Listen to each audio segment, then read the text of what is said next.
Sebastian stood in the rain, completely drenched, his black hair hanging wetly in front of his eyes. His wet white shirt clung tightly to his body, accentuating his incredible abs and muscular chest. It was nearly transparent, revealing the new tattoos covering his left abdomen and arms through it. Zaia's gaze fell to the front of his black pants, and she knew it was a mistake. His pants were soaked, but she couldn't help but notice the outline. Zaia's throat suddenly felt dry. Sebastian raised his arm and swept his wet hair back, his muscles flexing, causing Zaia to involuntarily swallow. "Look up," he said proudly. Oh damn, I'm shamelessly staring at him. I'm so careless. My cheeks burned with embarrassment. Sebastian walked over to Zaia, throwing his jacket onto the seat where she had been sitting a moment ago. Then he gripped her chin. Zaia's breath quickened. His proximity and scent made her dizzy. Her heart pounded, but all she could do was look up at the man who had abandoned her, trying to understand the expression in his bright blue eyes. "I'm here to do something I should have done 3 years ago. I couldn't find you alone, Zaia. I'm sorry it took me so long, but I need you to listen to me." He was cold, but the heat between us overwhelmed the chill. She opened her mouth to reject him, but he pressed his thumb against her lips, filling her heart with desire. "Little fox, I need you to listen to me," he whispered, using the nickname that Zaia could hardly refuse him. Flashback to 3 years ago. After 3 years of marriage, Zaia finally became pregnant with Sebastian's child.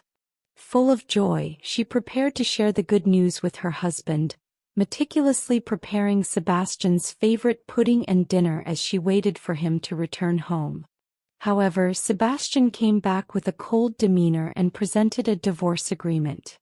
It turned out that Sebastian's ex-girlfriend Annalise had returned, and Annalise was Zaia's half-sister. Sebastian believed that his marriage to Zaia had been a mistake from the beginning and didn't want to be bound by fate's arrangement. Zaia was heartbroken and confused, trying to explain but being misunderstood by Sebastian, who thought that both Zaia and Annalise were aiming to become the Luna, the mate of the wolf pack leader. Zaia tried to explain that she wasn't seeking to be the Luna and hadn't forced Annalise to leave, but Sebastian didn't believe her, accusing her of betraying her sister. In the end, Zaia decided to leave with a broken heart, despite Sebastian's offer to pay alimony and let her stay in the wolf pack, which she refused. After the divorce, Zaia proposed to her father to reconsider making her the heir. She didn't want money, she only wanted to help manage the clan. She also requested to join the Crystal Shadow Pack and assured him of her and her child's safety. "I'm pregnant with twins," Zaia whispered to her father. Zaia's father initially refused but considered her proposal after Zaia's persuasion. He offered Zaia a year to prove herself. If she failed, she would be expelled from the clan. Zaia agreed to these terms, confident in her abilities. Her father asked Zaia if she could really move on from Sebastian. Zaia said she wouldn't look back. Sebastian's actions were no longer her concern. She intended to become an unexpected business rival for Sebastian. "Will you really forget about him?" he suddenly asked. "He did wrong, but I don't think you'll let him go easily. You were his partner, I believe you'll want him back. Can you really focus on the Crystal Shadow Pack?" Zaia sneered after hearing this and said, "What he did is no longer my problem. Remember, what he did to me is the same as what you did to Mom when you had an affair while having a partner." As his provocative gaze met mine, my eyes sparkled and I felt my anger burning inside me. When I was a child, I witnessed the pain my mother experienced firsthand, and I will ensure that my children never feel such pain. "Great. I like the look in your eyes. Then it's a deal. Welcome back, Zaia," he said. He reached out to me across the table. "Home is where the heart is." She placed one hand on her stomach and the other in her father's, gripping it tightly. Sebastian was deeply attracted to Zaia, and even after abandoning her, she still had a significant impact on him. He controlled his emotions to protect Zaia's safety but felt jealous when he saw her with other men. Zaia was pregnant, and Sebastian doubted the paternity of the child. Zaia had been pregnant for so long, and the timeline clearly indicated that she was already pregnant when she left. If it turned out to be his, then he had made an unforgivable mistake. The thought of all the suffering he had caused her made him feel terrible. He didn't deserve her forgiveness, but if she was carrying his child, he would have to beg her to return to the wolf pack where she would be safer. But would Zaia forgive him? A month later, Zaia moved to the Crystal Shadow clan. Her relationship with her mom eased up, but she developed complications during her pregnancy. One day, Zaia suddenly felt abdominal pain and was rushed to the hospital by her mom and maid. She was bleeding heavily and her amniotic fluid seemed to have leaked. The situation was dire. She panicked, worried about the safety of her babies. At the hospital, she fell into a coma and woke up to find her belly flat, informed that she had given birth to twins, a boy and a girl. "Where are they?" she asked, trying to sit up. "They're in the ICU, but we're doing our best," the doctor said. She looked at the doctor in horror, her heart pounding. "Will they be okay?" she whispered, her voice choking up. "Tell me." They were everything to her. She couldn't bear to lose them. "We're doing our best," the doctor replied calmly. In other words, they weren't too hopeful. "Stay strong, Zaia. Everything will be all right," her mom comforted her, stroking her hair, but the truth was she felt like she had let them down. She should have been strong enough to bring them into this world, but she wasn't. She felt extremely guilty. 3 years later, Zaia had her elbows resting on the smooth marble of the top-floor executive office, her fingers crossed. She was confronting Mr. Santilli in his office about the millions of dollars he had embezzled that were meant for the families of miners who had perished overseas. Santilli tried to deny it but was eventually taken away by security, with his confession already recorded. Zaia had accomplished a lot in those 3 years. She refused to be hurt by others and now lived in a world full of wisdom, deception, and power. When her father learned about her reporting Santilli, he praised her and arranged a business dinner for her. Although Zaia wasn't fond of working on weekends, she didn't refuse and was curious about the dinner. She drove back to her home, which was guarded by security and equipped with top-notch safety facilities. Upon arriving, she heard her children's laughter and entered the room to find them and her mother. She interacted with the kids and read them a bedtime story. Zaia sat down and the girl on the bed stirred. She had already fallen asleep. Zaia brushed her daughter's deep copper hair back behind her head, her heart tightening slightly. Her princess had almost not survived. After her birth, she stayed in the hospital for 6 months until she was deemed strong enough to be discharged. Although she was already 3 years old, she was very small, unlike Zion, who looked older than his actual age. Later, Zaia noticed that her little daughter Sia's pulse was irregular. The doctors still didn't know the cause of her condition. Zaia was worried about her daughter's health and was determined to find a way to make her better. As she and her mother went downstairs for tea, her mother asked about Sia's doctor's visit and comforted her by saying it wasn't her fault and believing that Sia would get better. When the evening banquet arrived, Zaia was announced by her father as the new CEO of the company and heir to most of the empire's assets. She interacted with her bestie addicts and also felt everyone's attention. "Didn't I tell you that you look gorgeous tonight?" someone whispered in Zaia's ear. She held her breath, not realizing he was approaching. She almost turned around, but a hand touched her waist, stopping her. His scent filled her nostrils. She smiled, tilted her head and playfully stared at Adix's eyes. "Actually twice," she whispered, sipping her champagne. He chuckled. I guess I just can't express it enough. Dinner was over and Zaia was relieved that the toughest part was behind her. All the social activities had exhausted her mentally, and all she wanted to do was go home and cuddle with her kids. She made an excuse to go to the ladies' room to call her mom. Before ending the call, I said goodnight to the kids. I knew I needed to go back. The tranquility of the hotel lobby was delightful. Come on, Zaia, just a few more hours. Soon you'll be home, she said to herself, looking at her reflection in the mirror. As she adjusted the strap of her dress, she frowned. Her dress was picked by her personal assistant, but this pearl strap seemed inadequate to support her bust. Well, she had made it through most of the evening. Just an hour or so left. She believed everything would be fine.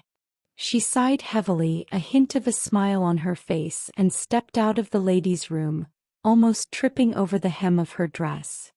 She furrowed her brow, bent down to pull the dress out and smooth it. Not watching where she was going, her arm bumped into someone. She gasped as something hooked her pearl strap. To her horror, a violent tug snapped the string, scattering pearls everywhere. She felt her dress loosening and immediately reached for it. "I'm so sorry, With the hoarse voice fading behind her, her heart pounded wildly. It was a voice she knew all too well. Her ex-husband, Sebastian King. Sebastian fixed her dress and messed up her hair, creating a tense atmosphere between them. She tried to leave and push the door open, but suddenly Sebastian grabbed her arm, pulled her back and kicked the door shut. He pinned her against the door, her back hitting it hard. Sebastian said, "I know you're the last person you want to see right now, but I think you should know that Valerie's family has decided to let her go. If you want to see her one last time, you should see her now." Hearing this news, Zaia was shocked. Sebastian's point of view. I watch as her face changes from surprise to realization to devastation. Her heart is thumping wildly as she stares at me, her gorgeous violet eyes wide. She didn't know, just as I presumed, and I wish I had somehow found a way to let her know that Valerie needed her. Well, no surprise there, fucking up is my forte, and I keep doing that. She used to be the voice of logic and reason in my life, and why my father truly approved of her. Although he never liked her father, he had always held Zaia in high regard. That is a relationship that is still not the way it used to be before I divorced her. Looking at her, I know that she deserves that position as CEO. I won't ever say it, but I'm proud of her. How? She asked softly. We never caught the attacker. It's a long story, and I shouldn't be seen here with you. Can we meet somewhere else? Maybe tomorrow? I ask, swallowing as I try not to look at her tempting, glossy lips. Meet? You want to meet now? No. Tell me what happened to Valerie. I need to meet her. I need to. I'm an awful friend. She whispers the end part as she turns her head away. No. I should have tried harder to get the message through to you. Look, here's Jai's number. He moved to Valerie's mother's original pack with the Scots after it happened. Call him, and he'll tell you the rest of the details and give you the full address, I say, taking out my own business card and adding Jai's number to the bottom. I can't risk being seen with her, just in case. She reaches for the card, her fingertips brushing my finger as she takes it. There's no mate bond, but the tingles of her touch rush through me, strong. My eyes flicker silver for a second before she turns away from me. Thank you, she says, turning her back to me and reaching for the door handle. I hate that she has to leave. Why can't this moment last longer? Zaia. She pauses but doesn't turn back to me, waiting for me to speak. How are my pups? I ask quietly.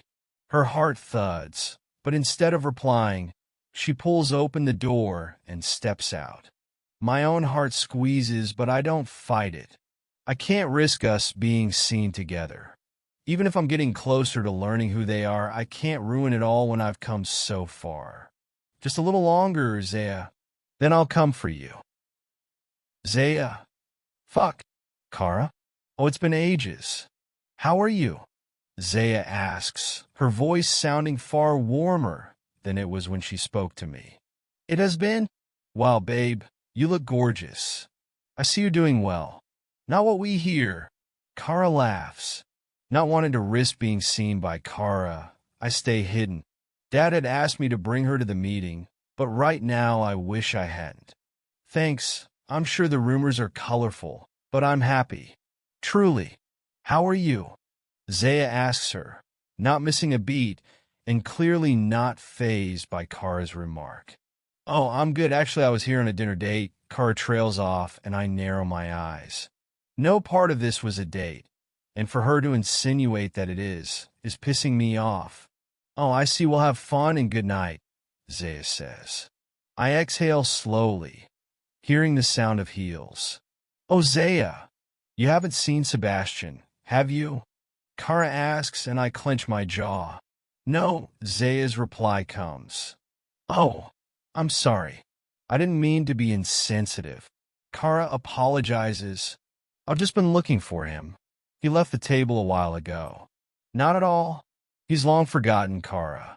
Enjoy your date together. Oh, thank you, we will. I'm sorry.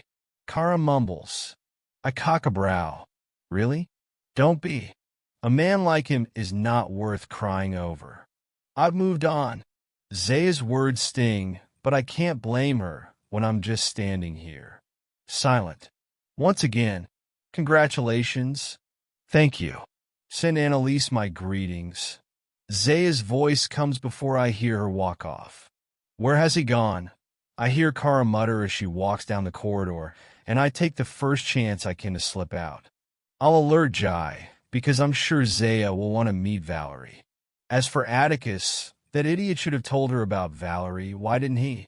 I walk down the hall, returning to our private room, and walking over to our table where the client is waiting with his wife. She is the only reason I agreed to bring Kara. I do apologize for the delay. Now where were we? I say as I sit down. Where I had felt pissed off about coming here. I'm now relieved that I did. And no matter how hard I try, I'm unable to remove her image from my mind. My little fox. This has got to be a sign. Meeting her again after all these years has to mean something. An hour later, we're finally done, and the deal is sealed. We part ways, and I'm ready to head home and let Jai know. That was so good you were so on it. After the break, Kara says, about to hold on to my arm when I move it away, giving her a cold look. Don't overstep. Remember, I am your alpha. Nothing more, I say quietly. She blushes, clearly humiliated, and nods, tucking a strand of her black hair behind her ear. Sorry, Alpha Sebastian. You know, I saw Zaia earlier, she mutters, fiddling with her sleeve. I don't really care, I reply coldly, ending the conversation right there. We head through the large front lawn of the hotel. It's mainly empty, considering the time, though it's understandable. The gushing sound of the large stone fountain is the only thing you can hear. The valet hands me my car keys, and we get in, and I put the car in drive. Kara rolls the window down, fanning herself. Gosh, it's so hot, she says. I'm about to reply, telling her the car has air conditioning when Zaia's voice reaches me. Atticus, what are you doing? I freeze, turning my head sharply towards the large fountain at the center of the front lawn. Her voice is full of surprise and amusement. A flash of irritation and jealousy rushes through me. When I learned she had gone to her father's pack, I didn't expect Atticus to still be a part of her life, especially to the point that they're laughing together. Atticus. She sounds shocked now, and I can't help but silently turn to look in that direction. What I see is not something I was expecting. Atticus is down on one knee in front of her, in a position that is far too familiar. Zaia, I know that this is a big step, But I want to ask you, will you, my beautiful, feisty queen, marry me? I swallow hard, feeling Kara's eyes on me, and I turn my gaze ahead, sliding the windows up, not wanting to hear her answer. 3 years. It's not a short time. I knew the risk of it happening was there, even if I don't like it. The ride home passes in silence, and although Kara tries to make small talk, I'm not interested. I drop her off at home before I drive to the mansion and park the car inside the underground garage. Switching the ignition off, I sit there, the image of Zaia looking down at Atticus fucking replaying in my mind. My eyes flash with irritation, and I clench my jaw. The smile on her lips, the way he was looking up at her. I clench the steering wheel, my eyes flashing, and I get out. No, I'm not losing her. Fuck, not this time. Entering my room, I lock the door after me, and shutting the blinds, I head to the safe. Taking out my burner phone, I switch it on and ring Jai's secret number, hoping his burner phone is switched on. He picks up after a few rings. Hey there, Batman, Robin speaking. Jai's voice comes. I resist the urge to pinch the bridge of my nose. Okay, Robin, how are you holding up? I hear a soft sigh before he speaks. I'm okay, trying to fight them not to do this. They say they want to end her suffering. He murmurs. It is a complicated situation, but I know Jai held on to hope. For him, I wish she'd wake up, but the chances are next to none. I'm sorry, if there's anything I can do, let me know. You know I'm always here. I reply quietly. Yeah, I know, thanks. He replies. There's a pause before he speaks again. So, how come you rang? I ran into Zaia earlier tonight and told her about Valerie. She'll probably be calling you. Oh, cool. I'm sure Valerie will like that, although she didn't bother sooner. He replies, a hint of bitterness in his voice. Jai, I begin. No, it's fine. I just think her friend could have been there for her. I know, but I also didn't try hard enough to get through to her. You know I gave up after that visit to Atticus Pack. Yeah, I know, but you had no choice, he says, sighing heavily. I have a lot on my mind. So, she'll probably want to visit. I'm assuming. Yes. Sure, got it. What is it? Something is bothering you. He questions. Got to admit he knows me. Well, tonight that pain in the ass proposed to her, and I'm not letting her marry him. Ah. So when she comes to see Val, you'll want to coincidentally happen to be here, correct? He asks, sounding a little better. I smirk slightly. Now we're on the same page. He chuckles lightly, and the mood lifts. Perfect. So, what do you have in mind? I lean back against the headboard, swinging my legs onto the bed and crossing them at the ankles. I can't help but smirk as I begin telling him my plan. Zaia's point of view. Late at night, Zaia decided to secretly visit her good friend Valerie's pack. Wearing a wig and driving a rental car, she arrived at the pack's border. While waiting, she recalled Atticus's marriage proposal. She had turned him down because, as a newly minted CO, she was afraid a scandal would tarnish her rep. Then she saw Jay after years apart. Luna. You finally made it. Jay's voice pulled her out of her memories, making her heart skip a beat. It had been years since she'd been called that. She turned around, and despite her black wig, hat, and sunglasses, he recognized her, probably by her scent. He looked the same, maybe a bit more rugged, but his eyes also showed signs of fatigue. He'd been by Valerie's side all these years. Must have been tough. Jay. I'm so sorry I didn't come back then, Zaia whispered, knowing her absence had hurt him too. I wish you could have been here for her, he replied calmly, hugging her tightly. It was a sad truth. I should have been here, but I wasn't. Come on.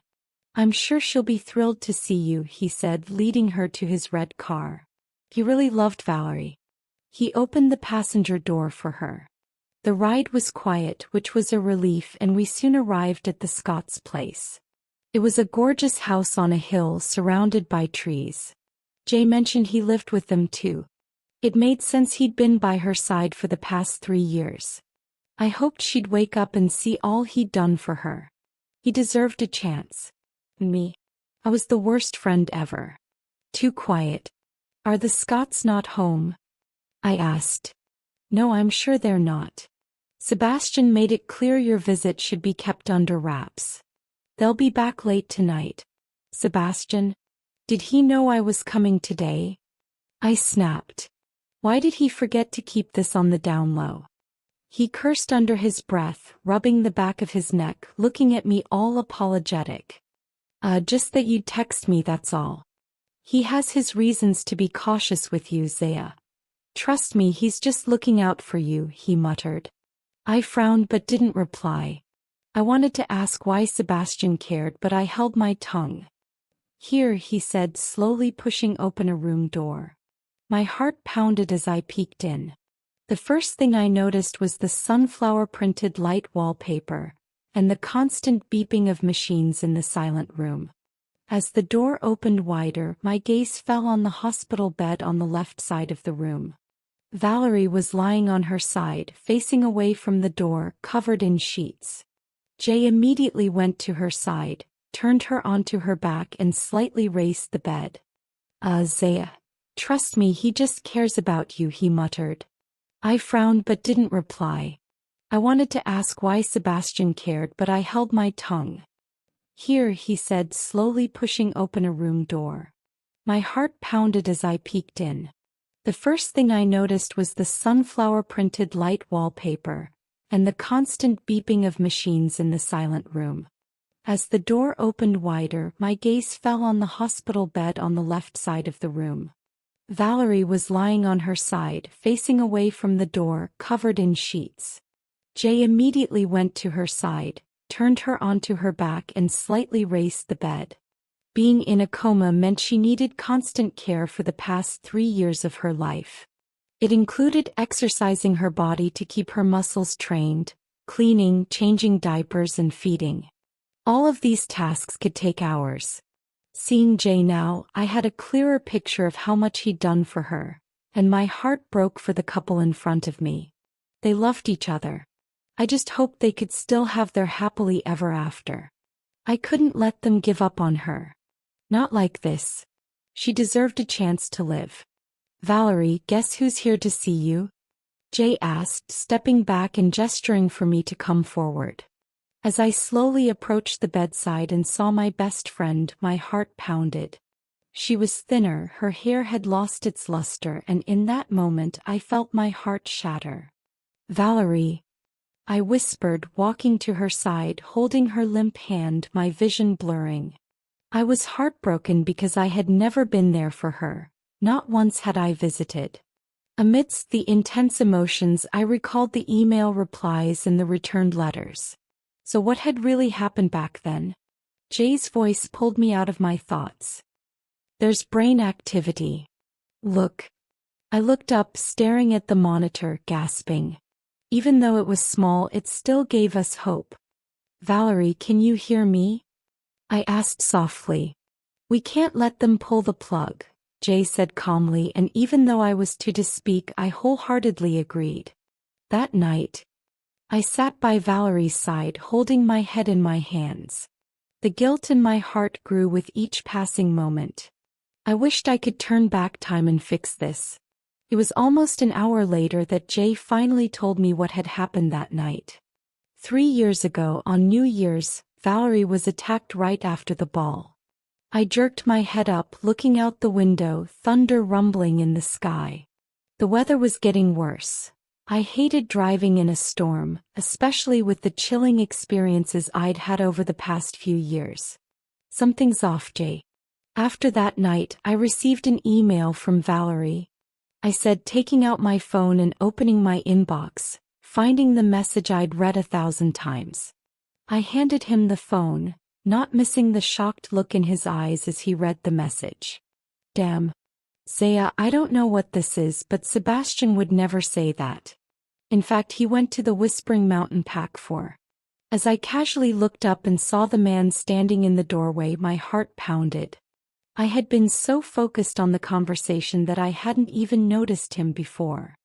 He was drenched from the rain, his black hair wet and hanging in his eyes, his soaked white shirt clinging to his body, highlighting his incredible abs and muscular chest. It was almost see-through, and through it I could see the new tattoos covering his left side and arm. My gaze fell to the front of his black pants, which were also soaked, and I knew I should have looked away, but I couldn't help but notice the outline between his legs. My throat suddenly felt dry.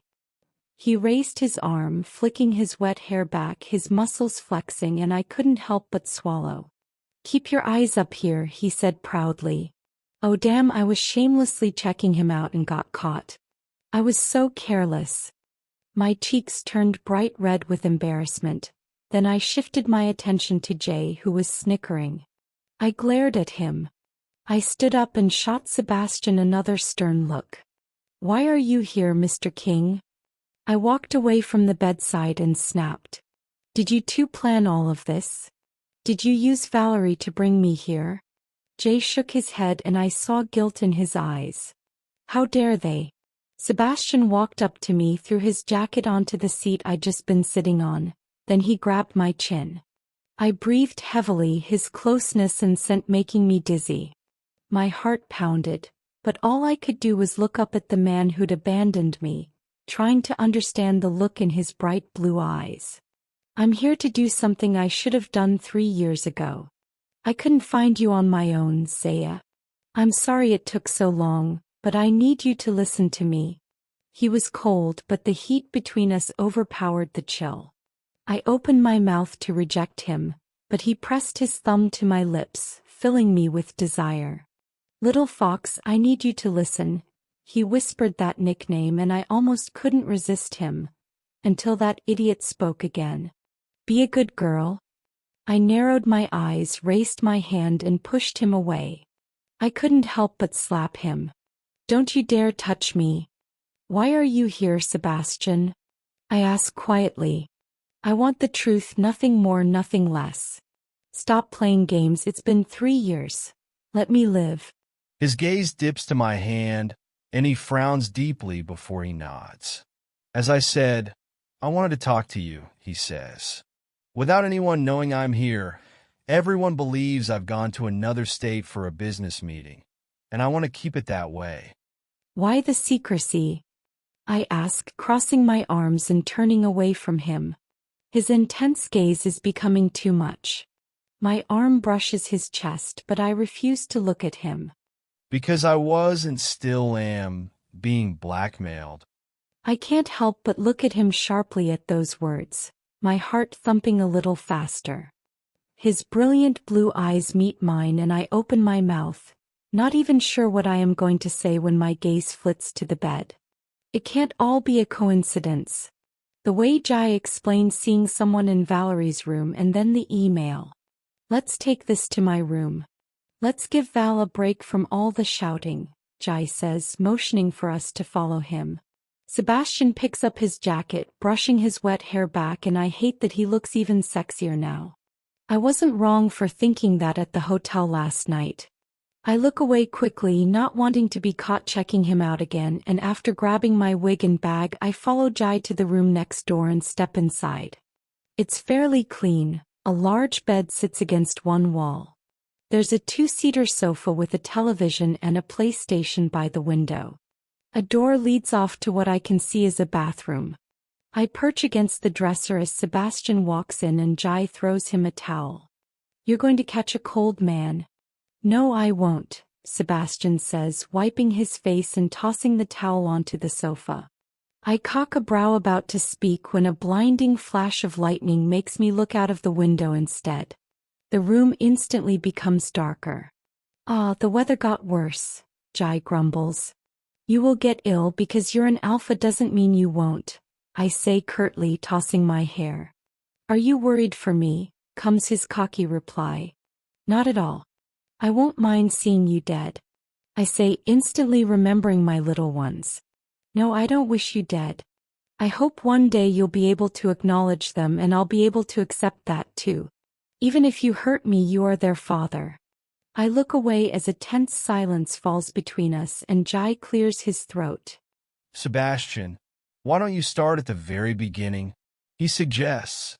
Sebastian nods before he walks over to a briefcase that sits on the table, one I hadn't even noticed when I entered, and unlocks it. It all started back when we were still together, in the form of messages. He says, taking out a few cards and holding them out to me. I frown as I take them from him. How would you feel if your Luna's guts are strewn across the entire packed territory?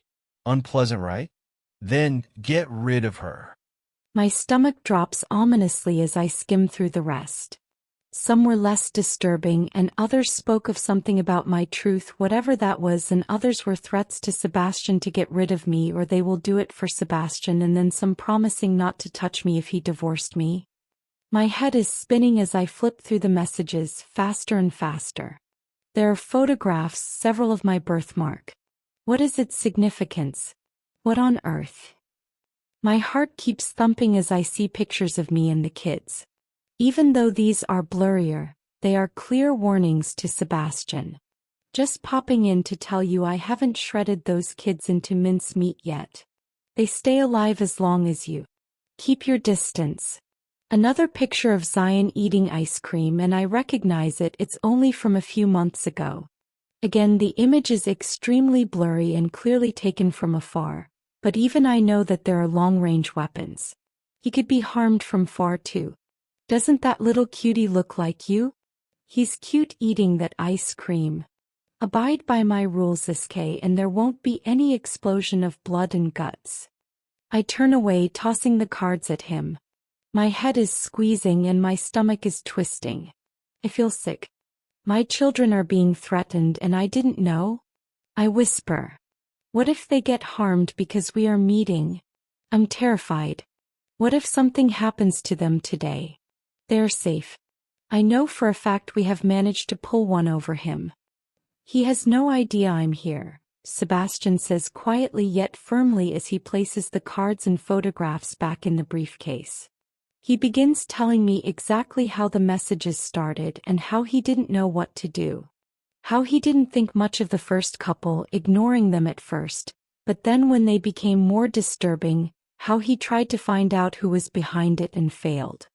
Then when the threats became worse and Annalise had returned, he decided to use her as a pretense and decided to orchestrate our divorce only for me to accept it. Something he didn't expect me to do. I scoff, looking at him in the dark room as Jai pulls the blinds shut and switches the light on. The storm is pounding against the window and I shake my head. Sebastian. You chose Annalise before you knew we were mates. It was her that you picked, remember? Of course, if you take your ex back and also accuse me of having her taken care of, I will reject you. Do you think I have no pride? That I was going to simply stand by and take it? I ask, pulling my jacket off. I feel hot and irritated, and my anger is only rising at the idiocy of the man before me. We were mates. One would presume you would care enough to try to stick around. He says icily, and I close my eyes. Men are dumb. I don't know if it's his ego, arrogance, or plain stupidity. Honestly, when the goddess made alphas, she gifted them with amazing looks, incredible sex drives, and power. But in the brain cell department, they are lacking greatly. The goddess didn't make Lunas to be the other half of their alphas. She gifted them Lunas to make up for their rice grain-sized brains. I snap. The only thing I'm getting from this entire mess is one question, I say, my eyes flashing. Sebastian frowns as he stares at me arrogantly. And what may that be? Since you're oh so smart, I'd have assumed you'd know the answer to everything, he retorts. The urge to smack him across the head is tempting, but instead I ball my fists and glare at him. I'm afraid my brain doesn't process stupidity. My question is, why didn't you tell me? I get that someone was watching us, but surely you had at least a moment alone where you could have whispered the truth to me? I exclaim. The pain in my chest is growing and 1,000 emotions are consuming me, but above all I can think of is my babies. Zaia. Don't Zaia me. If we didn't reject one another, my little Sia would not be going through what she is today. I say, my sharp voice breaking, the words spilling from my lips before I can stop them. I regret it, because he is now looking at me with a deadly look that makes me shiver. He now stands up, but before he can even speak, a flash of lightning seeps through the blinds. Suddenly the lights go off as the resounding crack of thunder fills the now silent room as he advances on me like a predator ready to kill. Sebastian's point of view. I and Zaia were the only ones left in the room. Her words echo in my mind as I advance on her. 3 years apart from her has only made it harder. The dreams and memories are nothing compared to the real thing. And even when she's mocking me, it only makes me want her more because that attitude reminds me of the woman I fell for. Back when I first saw her, even then, I knew she liked me, but she still had to act like the sassy redhead she was. But right now, as much as I want to tease her, kiss her, and asterisk her right into next week, I want to know what she meant about our daughter. My daughter, Sia. No matter how hard I tried, I never learned their names. The Toussaints kept their identities extremely secret, and I am grateful for the extreme measures that Hugh Toussaint put in place for the children in Zaia. It has kept them safe. He did better than I could have, which had been one of the major clues for me that the enemy was not from his pack. What is wrong with our daughter? I ask quietly.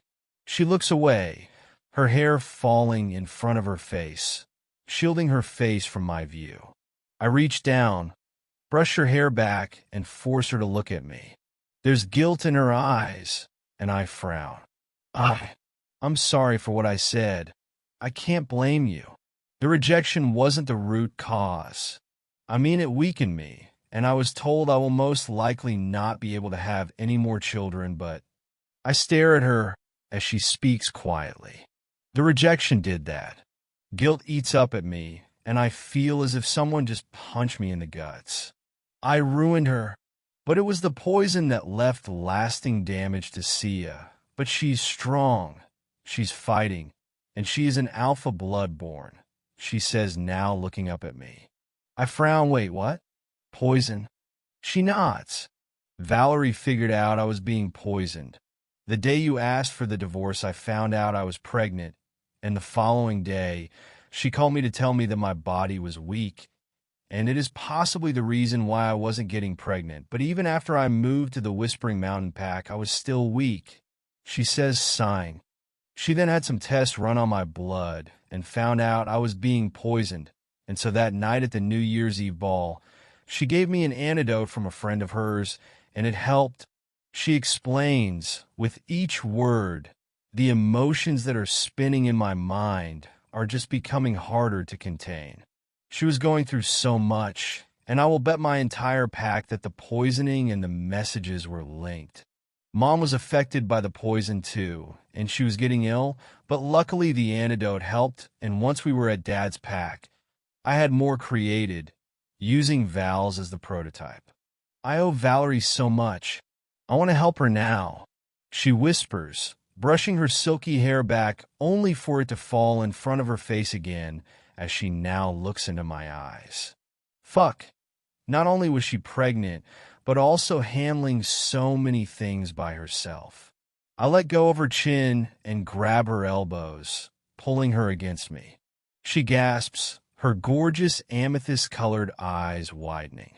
Sebastian, she whispers breathlessly, a memory of me pounding into her as she breathlessly moans my name fills my mind, and I push it away, despite the fact the memory has already sent blood rushing south, and my something is hardening. Don't use that tone, little fox, because you know it makes me fucking crazy, I growl, tugging her closer, so she can feel what she's doing to me. She gasps, and my gaze dips to her asterisk as they rise and fall rapidly. making my eyes flicker to silver. Seb, she clears her throat, her pounding heart only fueling the fire that burns within. I'm sorry, but they are useless words that will do nothing to fix this mess or take back the pain that I put you through, physically, mentally, leaving you to handle the birth of our children alone. I am sorry, Zaia, for all of it. I say quietly, my gaze dipping to where she's biting her lower lip. Another blinding flash of lightning rips through the sky, followed by the roar of thunder, and I gaze into her eyes. Can I have one chance? She closes her eyes, taking a shuddering breath as she firmly pulls away from me and turns her back on me. We need to find out who is behind everything. In fact, I thought it was Annalise. I do feel she has a part to play, but there's also someone else. Perhaps when it's all over, you could be a part of the children's lives. But we are over, Sebastian. There's no return, because even if you were trying to trick or show this person that you were truly ending it with me, you still hurt me. I know she's right, that I have hurt her far more than I should have. You blame me for Annalise's so-called fake kidnapping. Also, she practically admitted having lied about, and then at Atticus's pack, she was talking to someone too. She adds quietly, yeah, I never trusted Annalise. There were far too many discrepancies in her stories. Who was she talking to at Atticus's pack? Atticus? But I know for a fact that Ashbane was also clouding my judgment at the time. However, I won't mention it because it's simply an excuse for my poor behavior. I know I hurt you, and I won't try to reason with you. Instead, I will show you that Zaia Toussaint is the only woman I want and have ever loved.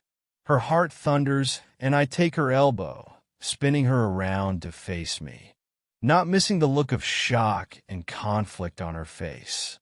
Raising my hand, I brush knuckles over her cheek and neck, satisfied to see her eyelids flutter shut for a moment. But when she tries to pull away, parting her plush lips to speak, I cut her off. Because I know you're still affected by me, I add with a small, cocky smirk. I know the reaction she's going to give me, but I'm ready for it. I'd rather have her anger than her calm rejection telling me to hold no hope. Her eyes snap open, and she narrows her eyes and opens her mouth. But I push her up against the wall, my thigh forcing her legs apart as I press my body to hers. In your dreams, I cut her off, smashing my lips against hers. Pleasure rushes through me as I use all my fucking restraint not to plunge my tongue into her mouth, instead devouring her lips in a bruising kiss. The scent of her arousal hits me, and I feel her body react to mine. She arches her back involuntarily. Her eyes widen, her heart pounding as she stands there looking so pretty. You? That was revenge for slapping me earlier, I reply, trying to calm my mind which is already in overdrive. She narrows her eyes. Don't make excuses. Next time, I might just bite your tongue off. That's why I made sure there was no tongue play, I reply, cocking an eyebrow. Her cheeks burn, and she glares at me, about to reply, when there's a light knock on the door, and it opens. Wow!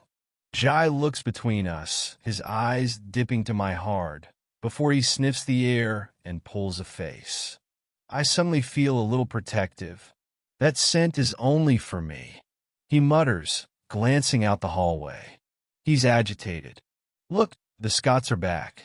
You two need to lie low in here until the storm calms. Shit, no one is meant to know we're here. Weren't they supposed to be gone for the entire day? I ask sharply. He nods worriedly. Yeah, but they headed back the moment the first signs of the storm showed in case they were trapped. Keep it down in here. Seb, lock the door. I'll make sure your scents are not left lingering dash. He cuts off when we hear the sound of a car door shutting. Got it, I say as he quickly grabs a perfume bottle from his dresser and hurries from the room. I walk to the door swiftly and lock it. Zaia and I are both quiet as we hear the Scots enter, and Jai greets them faintly. "How are we going to get out of here?" Zaia replies, hugging herself as she stares at the window. "I need to get back to the children." We wait. I reply quietly, pulling at my collar. My clothes are beginning to dry, but they're beginning to itch. She looks worried as I cross the room and pull open Jai's drawers, searching for some clothes to wear. Taking out some sweatpants, I toss them onto the bed as I begin unbuttoning my shirt. "What are you doing?" she asks sharply, staring at me. I raise an eyebrow. I thought it was men who have the pea-sized brains dash. "Rice. Rice is smaller than peas." "Don't kid yourself," she corrects. I frown, giving her a pointed glare. "Whichever, but since you're clueless as to what I'm doing, I'll tell you I'm changing since I'm soaking wet." "I know you are, but go to the bathroom," she says in a hushed, furious whisper as she points at the bathroom door. I raise an eyebrow, unable to stop myself from smirking slightly. "Oh, why though? I mean, you've seen me naked before? Or is it that it's been far too long since you've seen a naked man?" I taunt her huskily, and with those words I pull my shirt off, slowly tossing it aside as I keep my eyes on her and reach for my belt. Zaia's point of view. He unbuckles his belt. Slow and teasingly. The thin strip of hair that travels from his belly button down past his belt and into his pants makes me swallow hard. His defined V and his abs are all drool-worthy. He's watching me with a hunger that I never thought I'd ever see again. One that makes me lightheaded, but he's playing on my emotions. I am not going to throw away everything I built for one taste of heaven and sin. I twirl around, turning my back to him as my heart pounds. "You really lack common courtesy, Sebastian," I scold icily as I stare out through the gaps in the blinds at the violent storm. The fact that my babies are home alone without me is making me uneasy. I do need to return. If I set off, I gasp when his arm reaches past me and he parts the blind, peering out. "It's bad," he murmurs. "We might just have to wait it out." "No," I say, my gaze dipping down before I can stop myself, but he's put on the sweatpants. Thank the goddess. My cheeks burn at the fact I had a look down. "Disappointed?" he asks in a husky growl. I roll my eyes. "No, keep dreaming," I reply before I look into those startling blue eyes, becoming serious. "I can't wait it out. The children are home, and with everything I've learned, I'm even more scared for them." He frowns and glances at the door. "I understand completely. With the Scots back, perhaps you might have to use the window to get out," he says, looking me over. I tilt my head, rather surprised at how fast he has agreed, but I'm grateful. I nod, hesitating as I look down. "Think I could give you my number so we can keep in touch? We need to figure this out without any secrets. I'll get a second phone so we can't be traced." He tilts his head as he crosses his arms, leaning against the wall as his muscles flex. "Is that even a question? However, I came prepared," he says before he moves away from the window and walks to the briefcase that's on the table and takes out a small, simple phone. "My number is in there, and just keep it switched off when not using it," he finishes, holding it out to me. I nod, my gaze falling to how dangerously low those sweatpants are sitting. "Goddess, does he have to torture me like that?" He coughs, a glint of amusement in his eyes, and I frown, snatching the phone haughtily from him. "This'll do," I say. I'm about to move past him to put the phone into my bag when he grabs hold of my wrist, tugging me close. I glare up at him, but that amusement in his eyes remains. "If you want to touch or look, feel free to do so," he says, pulling my hand against his hard abs. "Oh goddess." My heart thuds as I feel his firm skin beneath my fingers. Tingles of pleasure rush through me as he moves my hand slowly lower over the planes of his godlike body. I can't deny, no matter how foolish or an idiot Sebastian is, he is built like a god and one that you would willingly worship. focused Zaia. That cocky, infuriating yet sexy smirk of his is growing, and I think it's high time I remind him that I am not falling for him. I soften my expression, pouting slightly as I slowly toss the phone. He passes me onto the bed and steps closer. My heart is going crazy and his scent is driving me nuts. I rake my eyes over him and for a moment I'm distracted by one of the necklaces that hang around his neck. A necklace I had purchased for him years ago. I look down, letting my hands run down, precariously close to the band of his sweatpants. His muscles tense and I bite my lip. Are you enjoying that, Alpha? He's about to reply when he narrows his eyes, a flicker of suspicion in them, and I can't help but smile deviously as I suddenly grab onto a few of the hairs that travel downwards and yank on them hard. Fuck. He hisses, cursing as he tries to keep his voice down as he pulls back. I cock a brow as I raise my hand level to my face, looking at the few hairs I managed to pluck between my fingertips. Oh dear, I think I was a little rough. I pout before I look at him, smirking at the deathly glare he's giving me. I let the hair go, dusting my fingers off as I pick up the phone and shove it into my bag. Don't overstep, Sebastian. From here on we are simply partners to find out who is behind all of this and why. Aside from that, we are nothing. I say quietly. The pain of a broken heart doesn't vanish overnight, and I am not going to lower my walls to simply be hurt all over again. He doesn't reply and I twist my hair back, putting my wig back on. I've been doing my own research over the years and there are things I've discovered. I'll share this with you at another time. However, my first priority is Valerie. We cannot let her die.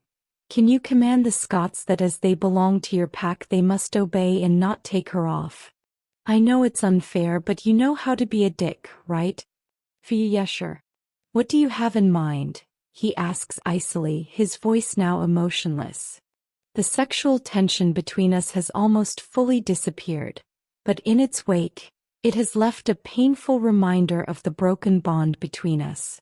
I have to be selfish and protect my own heart first. There's the ancient book of healing that talks of the healing powers of the moon.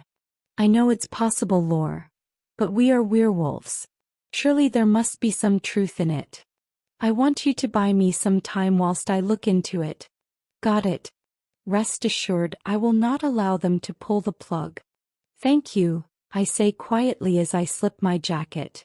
Are you leaving? He asks. I nod.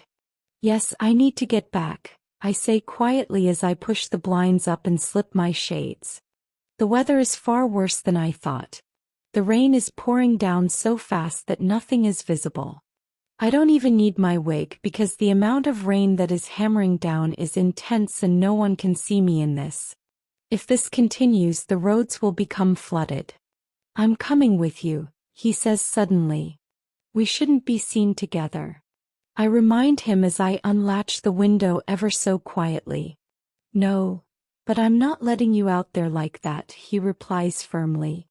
I glance over my shoulder as I shoulder my bag, seeing him pulling out a hoodie and a jacket of Jai's before he grabs his briefcase and his own jacket. Are you serious? I whisper. Yes, I'll leave Jai a message. We'll work on Valerie's family and decide our next course of action, he says, pulling the hood up, and I have to admit he doesn't look like himself. He shoves his clothes and briefcase into a gym bag and shoulders it. Sebastian rarely wore hoodies and sweatpants aside from training, and seeing him like this, no one would recognize him, let alone in this rain anyway. I lift the window and gasp as the rain hits my face. I quickly climb out and Sebastian is behind me after leaving a quick note for Jai. You didn't leave a name, right? No, he says quietly as he jumps out silently and pulls the window shut. We're drenched. This time it's not only him who is soaking wet, and it's so cold. Come on, he says quietly. Taking hold of my wrist, he breaks into a run and we head back to where I left my car. We are going to be soaked through. I call to Sebastian. The wig I'm wearing is already soaked and so is my natural hair. My pants, my shirt, Everything is soaked and I'm not looking forward to getting into the car like this. Not much can be done, he replies quietly. The rest of the 10-minute run to the car passes in silence, and I find myself staring at his back. I know I told him that going forward we are only partners on this mission or whatever you want to call it, but looking at his back now, I know that is going to be hard. He slows as the entrance building comes into view and I slowly tug out of his grip. I'll message you when I'm home, I say, trying not to shiver. I can only see his lips, but he shakes his head. I told you I'm not letting you out there like this, but I also can't be seen leaving with you. Get your car, drive out, and once we're 100 or so yards from the pack borders, I'll flag you down. Sebastian. It's not up for discussion. I let you out there alone once, not again. Plus you can't drive in this weather, Zaia, you know that, he replies quietly. I can barely hear him over the downpour and so I don't argue. He isn't wrong. Okay, fine, I say as he remains in the shadows and I hurry back towards my car. 20 minutes later, I'm traveling at 5 miles per hour as I try to make out the road ahead of me. The guard at the entrance had advised me I should sit out the storm, but I had politely refused, saying I must get home to my family. He reluctantly agreed and told me to drive safely before letting me out. I had half a mind to simply drive away without stopping for Sebastian, but when something bangs on my driver's side window, I slam my foot on the brake, my heart hammering until I realize it's him. I pull the window down a little. For God's sake. You scared me. Move over. He says. I don't argue. Driving in this is extremely difficult. At this rate I'll get home tomorrow or dead. As unlocking the car doors I slide into the passenger side. He gets in and suddenly the place just seems too tight. To think I got away from him from the bedroom, to now being cooped into this tight car all alone with him for goddess knows how long. The rain only gets worse and even with him driving we are traveling slow. The roads are becoming flooded and at times we have to take a detour. We need to stop for the night. He voices the thought that has crossed my own mind for the last half an hour repeatedly, but I didn't want to suggest it. I remain silent, staring at the phone. I had tried to get in contact with Mom but to no avail. There just isn't any signal. I tried, Zaia. Trust me, this isn't some sort of plot to get you alone, he says, staring out into the darkness. I know, fine. Let's stop somewhere, I say quietly as I clutch my phone tightly. We'll find a lodge or something. Hopefully they'll have a phone or signal so you can call home, all right? He says, now changing direction as we drive down a path in search of somewhere to stop for the night. I reply. I sure hope so. Zaia and Sebastian found a dirty motel during the storm, with only one room available. Either take it or stay in the car without a shower. Zaia felt uneasy about being alone in a room with Sebastian. After entering, they heard moaning from the next door, creating an awkward atmosphere. Sebastian went to take a shower first. Then Zaia heard the moaning and knocking continue. I patted my cheek, shook my head. I walked over to the wall, feeling the urge to knock and ask them to be quiet, but I hesitated. Don't be jealous just because you haven't had action for a while, Zaia. I muttered to myself. To cover up the sounds, I took out my phone and dialed my mom's number again. When the phone rang, my heart skipped a beat. Finally, it was connected. Zaia. My mom's voice was low and worried. Hey Mom, I'm sorry, but due to the weather, I have to stay at a hotel overnight. Well, it's not exactly a hotel. Oh, thank goodness, at least you're safe. The kids have been asking about you, my mom whispered. Her voice wasn't good and the call kept cutting in and out. Oh, they're asleep now, but don't worry, I told them you were working. I almost called the security and your dad. I thought something might have happened. At the thought of it, my stomach churned. No, Mom, don't tell anyone. Even if you can't reach me, don't tell anyone. I know I'm worried. How's Valerie? My heart tightened and I sighed. I have a lot to tell you when I get back, I whispered. Got it. Do you want to video call the kids? She asked, her voice breaking up. Mom, the signal isn't good. Can you just send me a photo? I asked as the wind outside roared and the windows rattled. I'll do it now. Take care of yourself, Zaia. We ended the call and I waited for Mom's photo while holding my phone, but I lost connection. The no signal icon at the top of my phone stared at me glaringly.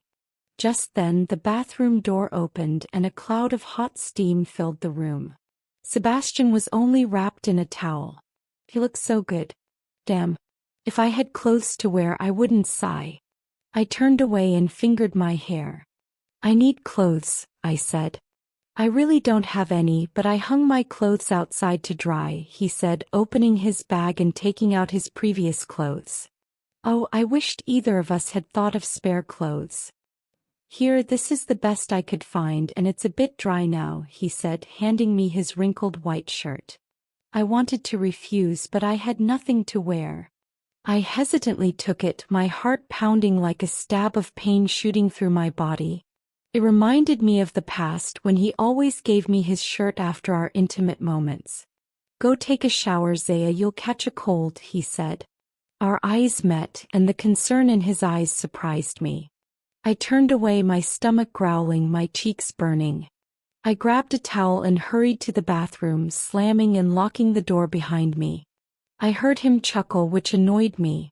I looked at my brown lace thong and bra, wondering why I chose to wear this tiny outfit today. I dried myself well with the towel and hung them behind the door. I wouldn't leave without them. I picked up the white shirt he gave me and held it to my nose, inhaling lightly. It was my favorite scent. I glanced at the door, still hesitating to go out. I wiped away the steam on the small mirror hanging above the sink and fingered my hair. All right, let's go out. Taking a deep breath, I re-entered the bedroom, wiping my hair with a towel and trying to act normal. But the scene in front of me wasn't what I expected. Sebastian was leaning back on the headboard, stretched out on the bed with one leg raised, but the towel covered his entire body. He was holding a phone in his hand. The room suddenly felt too hot when I suddenly looked at him. He saw me looking at him. Damn.